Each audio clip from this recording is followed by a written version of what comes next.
안녕하십니까. 법무법인 발을정 군인방위산업센터의 김민지 변호사. 강백철 변호사입니다. 예, 오늘은 방위산업 분야에 있어서 좀 이슈가 될 만한 주제를 좀 선정을 해봤습니다. 지체상금과 관련된 내용인데요. 지체상금이라는 게 정당한 계약 상대자가 정당한 이유 없이 계약상의 의무를 기한 내에 이행하지 못하고 지체한 때에 이행 지체에 대한 손해배상의 그 예정으로서 그렇죠. 징수하는 금액을 맞습니다. 지체상금이라고 합니다. 그 경우에 따라서는 감액도 가능한 걸로 맞습니다. 되어 있는데 어느 때에 그러면은 감액이 가능한 건지 이런 부분에 대해서 좀 얘기를 나눠볼까 하거든요.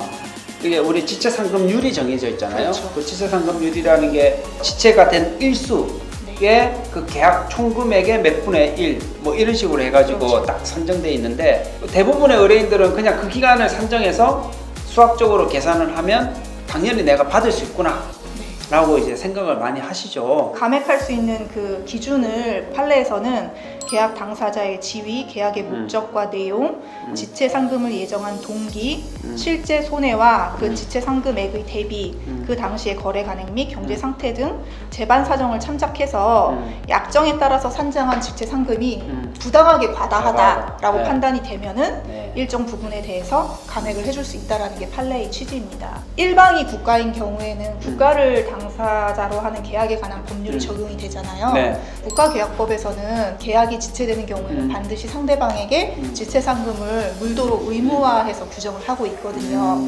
그래서 그 지체상금률이나 뭐 납부 네. 방법이라든지 뭐 그런 필요한 사항에 대해서는 법에서 다 정해놓고 있기 때문에 내용에 따라서 지체상금은 이제 물게 하고 있죠. 지체상금을 면하는 이제 그렇죠. 면책이 되는 기준이 아까 불가항력적인 사유, 우리가 흔히 얘기하는 천재지변, 우리 쪽에 가실이 없다라는 거를 적극적으로 입증을 해야 오히려 이제 면책이 되는 거잖아요. 네. 과거에 저희가 이제 IMF를 겪었잖아요. 네. IMF를 이유로 자재수급의 차질이 빚어진 부분에 대해서는 면책 사유로 보지 않는다라는 게 이제 판례의 내용이고요. 두 번째로는 뭐 그런 경우 있잖아요. 갑자기 비가 막 너무 많이 쏟아져가지고 그 공사 기간 내에 공사를 완료하지 못했다. 네. 비가 너무 많이 네. 와서 지체된 기간은 면책해달라. 이게 뭐 아주 이례적으로 장기간에 걸쳐서 예측 범위 내를 벗어나서 뭐 기록적인 폭우 내지는 뭐 강풍이 불었다. 그랬다고 한다면은 모르겠지만 통상적으로 비가 오는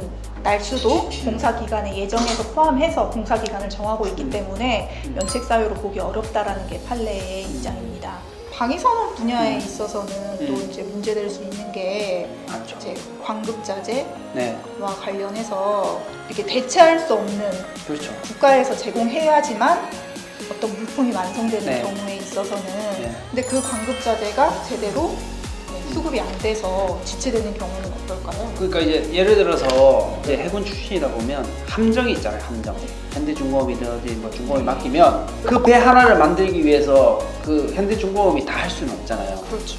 그 현대중공업이 부분 하청을 주거든요. 우리 기술력이 없는 거는 또 외국과 이제 기술력을 도입을 해서 해야 되는 사안이 있어요. 외국에서 기술력이 안 들어오는 경우가 있어요. 그 나라에 또 사정들이 있잖아요. 그렇죠.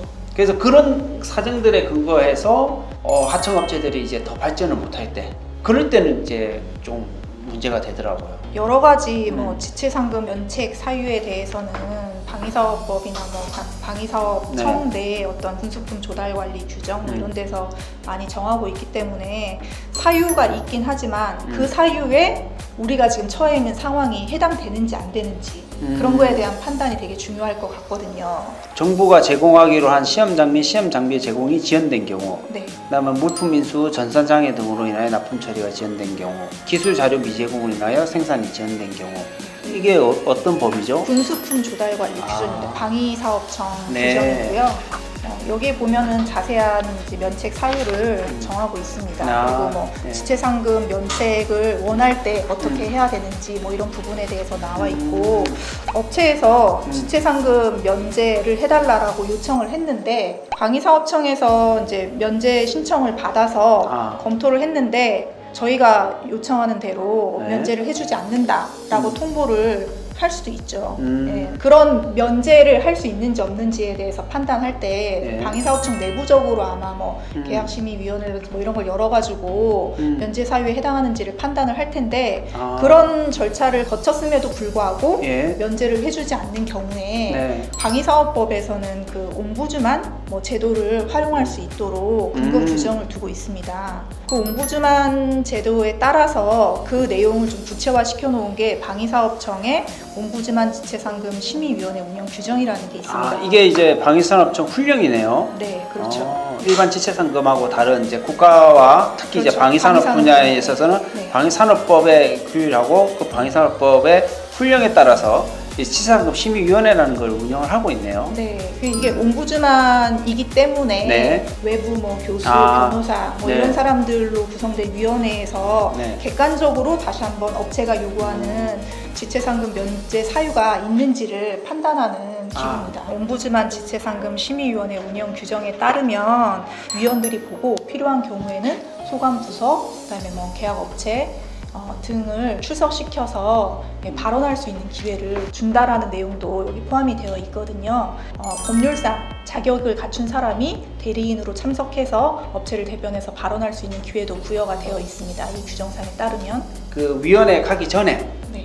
변호인을 선임을 해서 그 업체랑 변호인이랑 그 계약 담당 공무원 또는 이제 우리 방위사업청에 있는 그 업무를 담당하고 있는 쉽게 말하는 법무관들을 면담을 해서 아니면은 서면을 넣어가지고 설득하는 게 제일 효율적이겠네요. 네. 그러니까 초기 단계부터 네. 법률 대리인의 조력을 받아서 대응을 하는 게 면제의 확률이 높아지겠죠. 옴부즈만 제도에까지 갔는데도 안 된다. 그럼 소송으로 가요. 그렇죠. 소송으로 가야 되겠죠. 소송으로 가면 이게 지체상금 부분이 계속 부과가 되니까 나중에는 공사대금 받을 게 없어요. 그래서 어떤 법률적 분쟁이 생겼을 때에는 좀 조기에 법적 판단을 조력해 줄 수 있는 변호사의 도움을 받는 게 이제 일을 원만하게 해결하고 조기에 종결시킬 수 있는 중요한 부분인 것 같습니다. 네, 지금까지 방위산업 분야에 있어서 지체상금과 관련된 내용에 대해서 말씀을 드렸는데요. 결론적으로 말씀을 드리면 지체상금은 감액이 가능하다라는 점, 그리고 지체상금 면책 사유에 대한 정확한 이해가 필요하다라는 점을 강조드립니다.